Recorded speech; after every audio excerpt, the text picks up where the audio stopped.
하나님 여호와께서 내게 기업으로 주어 차지하게 하실 땅에 내가 들어가서 거기에 거주할 때에 내 하나님 여호와께서 내게 주신 땅에서 그 토지의 모든 소산의 만물을 거둔 후에 그것을 가져다가 광주리에 담고 내 하나님 여호와께서 그의 이름을 두시려고 택하신 곳으로 그것을 가지고 가서 그때에 제사장에게 나아가 그에게 이르기를 내가 오늘 당신의 하나님 여호와께 아뢰나이다. 내가 여호와께서 우리에게 주시겠다고 우리 조상들에게 맹세하신 땅에 이르렀나이다 할 것이요, 제사장은 네 손에서 그 광주리를 받아서 네 하나님 여호와의 제단 앞에 놓을 것이며 너는 또 네 하나님 여호와 앞에 아뢰기를 내 조상은 방랑하는 아람 사람으로서 애굽에 내려가 거기에서 소수로 거류하였더니 거기에서 크고 강하고 번성한 민족이 되었는데 애굽 사람이 우리를 학대하며 우리를 괴롭히며 우리에게 중노동을 시키므로 우리가 우리 조상의 하나님 여호와께 부르짖었더니 여호와께서 우리 음성을 들으시고 우리의 고통과 신고와 압제를 보시고 여호와께서 강한 손과 편팔과 큰 위엄과 이적과 기사로 우리를 애굽에서 인도하여 내시고 이곳으로 인도하사 이 땅 곧 젖과 꿀이 흐르는 땅을 주셨나이다. 여호와여, 이제 내가 주께서 내게 주신 토지 소산의 만물을 가져왔나이다 하고 너는 그것을 네 하나님 여호와 앞에 두고 네 하나님 여호와 앞에 경배할 것이며 네 하나님 여호와께서 너와 네 집에 주신 모든 복으로 말미암아 너는 레위인과 너희 가운데에 거류하는 객과 함께 즐거워할지니라. 셋째 해 곧 11조를 드리는 해에 내 모든 소산의 11조 내기를 마친 후에 그것을 레위인과 객과 고아와 과부에게 주어 내 성읍 안에서 먹고 배부르게 하라. 그리할 때에 내 하나님 여호와 앞에 아뢰기를 내가 성물을 네 집에서 내어 레위인과 객과 고아와 과부에게 주기를 주께서 내게 명령하신 명령대로 하였사오니 내가 주의 명령을 범하지도 아니하였고 잊지도 아니하였나이다. 내가 애곡하는 날에 이 성물을 먹지 아니하였고 부정한 몸으로 이를 떼어두지 아니하였고 죽은 자를 위하여 이를 쓰지 아니하였고 내 하나님 여호와의 말씀을 청종하여 주께서 내게 명령하신 대로 다 행하였사오니 원하건대 주의 거룩한 처소 하늘에서 보시고 주의 백성 이스라엘에게 복을 주시며 우리 조상들에게 맹세하여 우리에게 주신 젖과 꿀이 흐르는 땅에 복을 내리소서 할지니라. 오늘 네 하나님 여호와께서 이 규례와 법도를 행하라고 네게 명령하시나니 그런즉 너는 마음을 다하고 뜻을 다하여 지켜 행하라. 내가 오늘 여호와를 네 하나님으로 인정하고 또 그 도를 행하고 그의 규례와 명령과 법도를 지키며 그의 소리를 들으리라 확언하였고 여호와께서도 네게 말씀하신 대로 오늘 너를 그의 보배로운 백성이 되게 하시고 그의 모든 명령을 지키라 확언하셨느니라. 그런즉 여호와께서 너를 그 지으신 모든 민족 위에 뛰어나게 하사 찬송과 명예와 영광을 삼으시고 그가 말씀하신 대로 너를 네 하나님 여호와의 성민이 되게 하시리라. 아멘. 제가 지금까지 살면서 여러 사람을 만나면서 계속 드는 생각 중에 하나가 있습니다. 그것은 그 사람의 겉으로 드러나는 행동보다, 어떤 구체적인 행동보다 그 사람의 행동을 만들어내는 태도가 훨씬 더 중요하다는 것이죠. 왜냐하면 그 사람이 가지고 있는 태도가 일관성 있는 그 사람의 행동을 만들어내기 때문에 그렇습니다. 예를 들어서 진보적인 정치색을 가진 사람은 어떤 상황에서도 진보적으로 해석하려고 하고, 좀 보수적인 사람은 상황을 판단할 때 항상 보수적으로 판단합니다. 그것이 그가 갖고 있는 삶의 방식 혹은 태도이기 때문에 그렇죠. 마찬가지로 성경적인 태도를 가지고 있는 사람은 어떤 상황 속에서도 먼저 성경을 비추어서 성경적인 관점에서 바라보려고 합니다. 반면에 세속적인 태도가 더 강한 사람은 평소에는 성경적인 태도와 비슷하게 행동하는 것처럼 보이지만 막상 특별한 상황에 닥치게 되면 본인이 가지고 있는 세속적인 기준에 따라서 행동하고 판단하는 것을 우리가 보게 되는 것과 마찬가지입니다. 그래서 우리는 어떤 사람의 구체적인 행동을 바꾸려 하기보다는 그 사람이 가지고 있는 삶의 양식과 태도가 무엇인지를 알고 그것을 통째로 바꿔주는 것에 힘써야 하는 것이죠. 자녀들에게 또한 마찬가지입니다. 하나님과의 관계에서 또한 사람과의 관계 속에서 좋은 성경적인 태도를 만들어주는 것이 필요합니다. 그렇게 되면 다른 것은 필요 없습니다. 왜냐하면 하나님과 좋은 관계를 맺고 그 안에서 다른 사람들과 좋은 관계를 맺는 그런 태도가 그 안에 있게 되어지면 결국 늘 하나님 안에서 하나님과의 관계 속에서 문제를 생각하고 다른 사람과의 관계 속에서 상황을 판단하기 때문에 결국 그는 바른 행동을 할 수밖에 없는 것이죠. 오늘 본문은 이스라엘 백성들이 하나님 앞에 어떤 태도로 예물을 드려야 하는지에 대해서 말씀하고 있죠.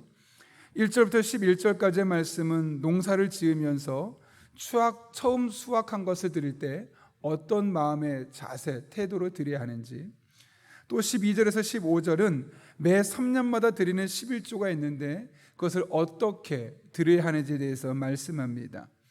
그 중에 오늘 1절부터 11절까지의 말씀을 잠깐 살펴보는데요, 2절을 보게 되면 이스라엘 백성들이 드리는 예물의 정체에 대해서 이렇게 말합니다. 내 하나님 여호와께서 내게 주신 땅에서 그 토지의 모든 소산의 만물을 거둔 후에, 하나님께 어떤 것을 드리라는 것이죠?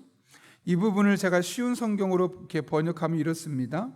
여러분은 하나님 여호와께서 여러분에게 주신 땅에서 자라난 작물 가운데 처음으로 거둔 것을 광줄에 담아 하나님께서 예배 받으시기 위해 선택하신 곳으로 나아가시오. 이게 무슨 말이냐면 매년 수확의 첫 열매를 하나님께 드리라는 겁니다. 그런데 이것을 우리가 잘 살펴봐야 되는데요, 이것을 오늘날의 관점이 아니라 먼저 그 당시에 농사를 지었었던 그 배경 속에서 살펴봐야 되죠. 농사를 짓다 보면 여러 가지 작물들을 농사를 짓게 됩니다. 그런데 대부분의 작물이 한 번으로 수확으로 끝나지 않습니다.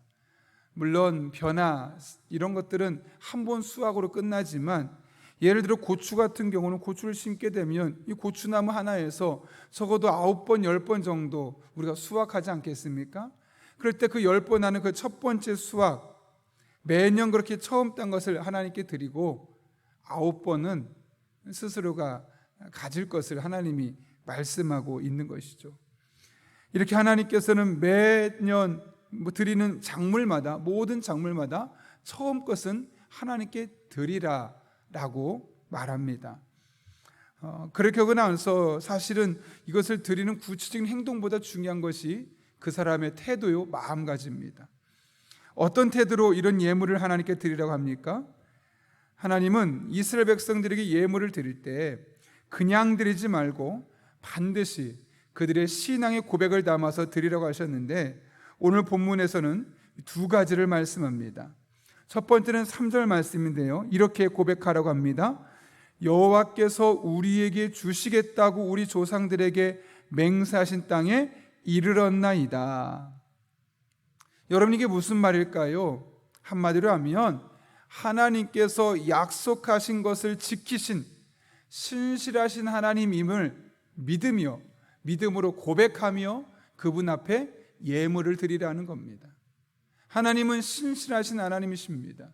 우리 조상들에게 약속하신 것을 허투루 듣지 아니하시고 반드시 약속을 지키셨던 그 하나님이심을 믿습니다. 그것을 하나님께 예물을 드릴 때마다 하나님께서 나의 삶을 지켜주시고 나의 삶 가운데 조상들에게 은혜 베푸신 것처럼 또 다른 은혜로 함께 하실 그 약속을 신뢰하며 드리라는 것이죠. 이런 믿음의 고백이 우리 안에 첫째로 있어야 된다는 겁니다.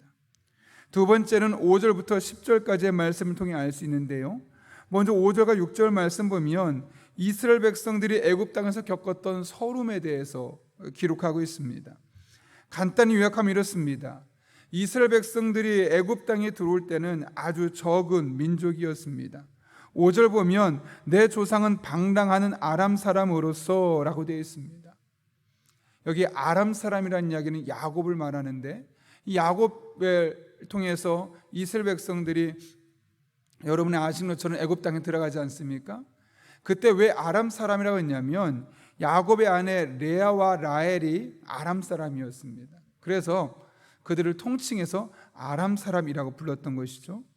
그래서 그들이 아람 사람으로서 야곱의 지시를 따라서 애굽에 들어갈 때만 해도 아주 적은 숫자에 불과했습니다.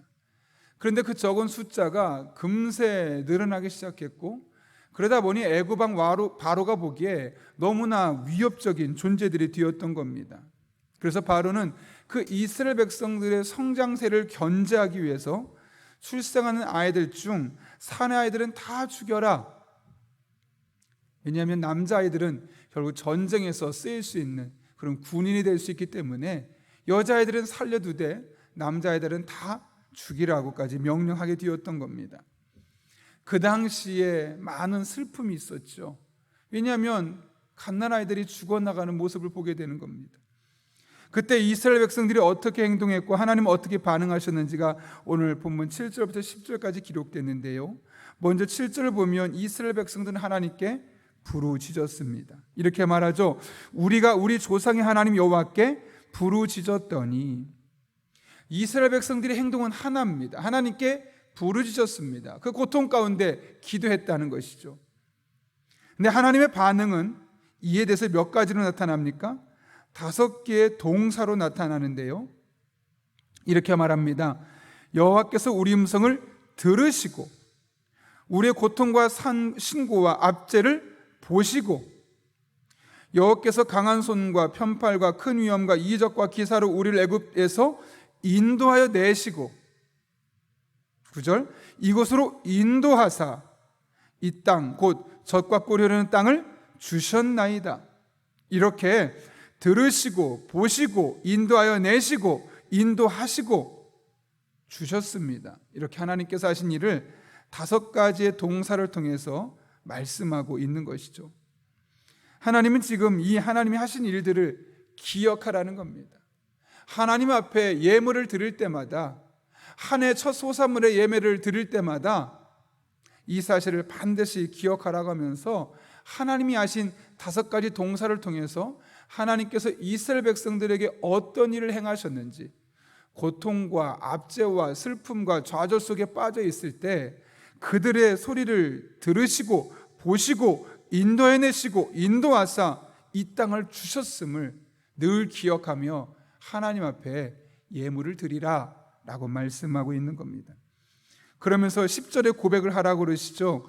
여호와여 이제 내가 주께서 내게 주신 토지 소산의 만물을 가져왔나이다. 하나님, 우리가 방랑하던 유리하던 그런 아람 사람들이었는데, 그런 고통 가운데 있었는데 하나님이 우리의 고통의 소리를 들으시고 보시고 인도해내시고 인도하사 주셨죠. 이거 하나님께서 우리에게 주신 토지의 소산의 만물입니다. 이게 무슨 말일까요, 여러분? 이렇게까지 하신 이유가 무엇 때문일까요? 하나님 앞에 예물을 드릴 때마다, 오늘날의 표현을 하면 하나님 앞에 헌금을 드릴 때마다 이 같은 하나님의 은혜를 기억하며 아로새기며 드리라는 것이죠. 여러분, 우리가 하나님 앞에 그래 내가 하나님 앞에 이렇게 헌신해야지, 이렇게 헌금해야지 라고 다짐하지만 막상 헌금을 드리려고 할 때, 헌신하려고 할 때 어떤 생각이 듭니까? 그런 하나님의 은혜, 하나님의 도우심, 하나님의 지켜주심, 하나님의 건져주심, 하나님의 함께하심, 하나님의 복주심을 생각하기보다는 아유, 내가 지난 한 달 동안 이렇게 노력했는데, 이렇게 고생했는데, 지금 내 삶이 이렇게 힘든데, 이런 생각이 먼저 들지 않습니까? 사실 그래서 우리가 막상 하나님의 헌금을 드리려고 그것이 많든 적든 떼어놨다가도 그 마음속에 적지 않은 갈등이 생기는 겁니다. 내가 한 달 동안 죽으라고 고생한 건데, 내가 정말 이만큼 다 드리기 내 상황이 지금 너무너무 힘든데 하나님께서 내게 베푸신 은혜와 사랑과 축복, 이것을 생각하기보다는 내가 노력한 것, 내가 땀 흘린 것, 또 내 지금 현재 어려운 상황, 불편한 게 힘들었던 일들, 이런 것들이 더 눈에 선뜻 들어오게 되는 것이죠. 하나님도 이스라엘 백성들이 그렇게 될 것을 아셨습니다. 그래서 뭐라고 말합니까? 하나님 앞에 예물을 드리고자 할 때 지난 시간 내 삶 가운데 베푸셨던 은혜를 기억하고, 지난 한 달 동안 나의 삶 가운데 순간순간 동행하시며 이렇게 재물을 벌 수 있는 능력을 주시며 나의 삶의 구석구석 함께 하시며 은혜 베푸시고 새롭게 하시고 내 마음이 낙심되고 지칠 때 다시 새로운 힘을 공급해 주신 하나님, 그 하나님의 은혜를 기억하며 하나님 앞에 예물을 가지고 나와야 한다라고 우리에게 말씀하고 있는 것 아니겠습니까? 그런 맥락에서 하나님 앞에 예물을 드리는 우리의 신앙은 과거 회귀적이어야 합니다. 현재 삶이 아니라 나의 과거, 그것이 지난 일주일이 될 수 있고 어제가 될 수 있고 한 달이 될 수 있고 한두 달, 세 달까지 될 수 있다면 그런 나의 과거에 하나님께서 나의 삶 가운데 베푸신 은혜와 사랑과 축복이 무엇일까 떠올리며 감사하는 마음으로 하나님께 드리라는 것이죠. 즐거운 마음으로 하나님께 드리라는 것이죠. 철저하게 지난 한 달 동안 베푸신 은혜의 관점에서 하나님이 나의 삶 가운데 어떻게 개입하시고 간섭하셨는지를 바라보는 영적인 시각에서 하나님께 드려야 된다는 것입니다. 그런 의미에서 우리가 어떤 헌금을 하나님께 드리든지 그냥 봉투만 드리기보다는 항상 지난 시간에 하나님의 은혜를 떠올리고 그 봉투에 그 하나님의 은혜를 기억하면서 기록하면서 회상하면서 하나님 앞에 예물을 드리는 것이 훨씬 좋습니다. 그럴 때 우리는 이전에 봉투에만 드렸던 예물과 다르게 그곳에 쓰여져 있는 우리 지난 한 주간에 혹은 지난 한 달간의 하나님의 은혜 고백을 생각하다 보면 정말 그 예물이 전혀 아깝지 않고 오히려 더 드릴 수 있는데, 더 드려야 되는데 이만큼밖에 못 드리는 현실 때문에 마음 아파하고 있는 우리의 달라진 영적인 시각을 볼 수 있게 되는 것이죠. 내 노력, 내 수고, 내 땀, 내 상황이 아니라 하나님께서 지난 한 주 동안, 하나님께서 지난 한 달 동안, 하나님께서 내가 지금까지 살아오는 날 동안 베푸셨던 다양한 은혜의 손길들을 기억하며 하나님 앞에 즐거운 마음으로 드릴 수 있어야 한다는 것이죠. 우리의 예물이 하나님 앞에 그런 믿음의 고백들과 항상 연동되어 드려질 수 있기를 예수님의 이름으로 축원합니다. 그런가 하면 또 한 가지 특징이 있죠. 그것은 하나님의 은혜를 고백하며 예물을 드린 후에 취해야 할 행동입니다. 어떻게 하라고 하시는가? 11절에서 이렇게 말씀하시죠. 내 하나님 여호와께서 너와 내 집에 주신 모든 복으로 말미암아 너는 레위인과 너희 가운데 거류하는 객과 함께 즐거워할지이다. 하나님은 우리가 받은 은혜와 복을 우리가 누리기를 원하십니다. 그런데 하나님께서 내게 주신 복으로 다른 사람 또한 기쁘게 하는 삶을 살기를 원하시죠. 내 하나님 여호와께서 너와 내 집에 주신 모든 복으로 말미암아, 그 전에 얼마나 많은 복을 그가 누렸겠습니까? 큰 복이든 작은 복이든 하나님께서 함께 하셔서 주신 은혜와 복을 누린 겁니다. 이후에 그가 할 일은 뭐냐면 레위인과 너희 가운데 거류하는 객과 함께 즐거워할지어다. 너만 기뻐하지 말고 내가 너에게 준 은혜와 복으로 다른 사람도 즐거워할 수 있게 해라. 사실 하나님께서 우리에게 예물을 요구하신 이유도 다르지 않습니다. 우리가 하나님의 은혜를 회상하며 그 은혜를 고백하며 예물을 드리고 하나님은 그 예물로 다른 사람도 그 은혜 잔치에 참여하게 만드시는 것이죠. 그런 의미에서 우리가 감사하는 마음, 즐거운 마음으로 하나님께 예물을 드리고 드려진 예물은 더 많은 이들의 즐거움을 위해 쓰여질 수 있어야 합니다. 무엇보다 레위나 객체롬, 소외된 사람, 경제활동이 어려운 사람들을 위해 쓰여질 수 있어야 하는 것이죠. 하나님 앞에 예물을 드릴 때 어쩔 수 없이 부득불 드리는 것이 아니라 우리는 늘 하나님의 은혜를 기억하는 가운데 즐거운 마음으로 드리고, 또 하나님께 드려진 것이 더 많은 사람들에게 은혜를 나누고 기쁨이 공유되는 일에 쓰여질 수 있도록 기도해야 되겠습니다. 그리고 바라기는 저와 여러분, 그리고 우리 교회가 그런 교회로 하나님 앞에 쓰여지고 또한 이것을 기쁨으로 감당하는 저와 여러분 한 분 한 분 될 수 있기를 예수님의 이름으로 축원합니다. 우리 함께 기도하겠습니다. 거룩하신 아버지 하나님, 오늘 하나님의 말씀을 통하여 하나님 앞에 예물을 드릴 때 어떤 마음의 태도로 드려야 할지를 알게 하시는 은혜 진심으로 감사를 드립니다. 하나님께서 나의 삶 가운데 베푸셨던 은혜, 축복, 기쁨들을 우리가 늘 기억하며 하나님 앞에 즐거운 마음으로 예물을 드릴 수 있게 인도하시고, 또 그렇게 드려진 예물이 나만 즐겁게 하는 데만 사용되는 것이 아니라 우리 가운데 함께하는 수많은 이들, 경제활동이 어렵고 소외된 그런 이들과 함께 나누고 그런 이들에게도 기쁨을 줄 수 있는 일에 사용될 수 있도록 은혜를 더하여 주옵소서. 우리에게 그런 영적인 분별력을 주시고 또 우리가 그것을 기쁨으로 감당해낼 수 있는 교우들, 또 그런 교회가 될 수 있도록, 그래서 우리 교회가 있기 때문에 용인 지역의 많은 사람들이 기뻐할 수 있도록 은혜를 더하여 주옵소서. 함께 하실 간절히 바라오며 예수님의 이름으로 기도하옵나이다. 아멘.